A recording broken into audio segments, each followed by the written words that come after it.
Ayon sa lumang kwento ng mga matatandang tao na nagpasalin-salin sa salaysay mula noon hanggang na ngayon. Noong unang panahon, bago pa magkaroon ng mga modernong bayan sa paligid ng Laguna de Bay, ang lawa ay tahimik at puno ng mga isda, ibon at luntiang kalikasan.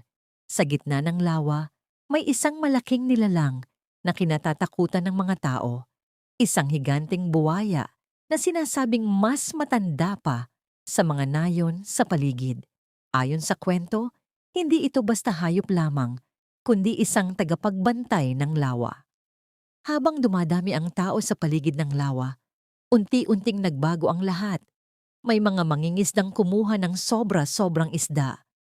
May mga nagputol ng mga puno sa gilid ng tubig.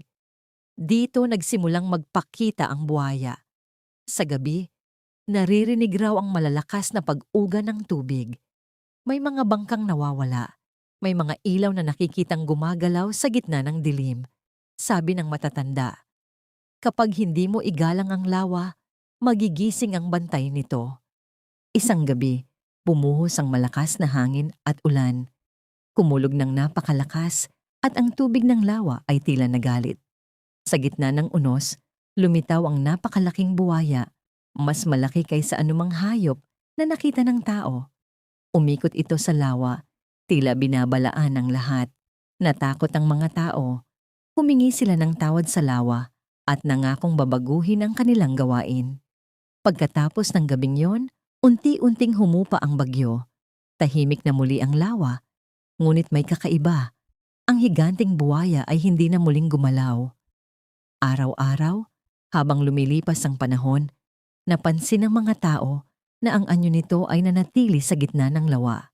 Tinubuan ng lupa, damo, at puno, hanggang sa ito ay naging isang isla na hugis buwaya. Mula noon, sinabi ng mga matatanda, ang isla ay paalala ng bantay ng lawa, na ang kalikasan ay may sariling buhay, at kapag ito'y inabuso, ito'y marunong magpaalala. At hanggang ngayon, kapag tinitingnan ang isla mula sa itaas, parang isang nakahigang buhaya pa rin ito, tahimik, ngunit tila nagmamasid.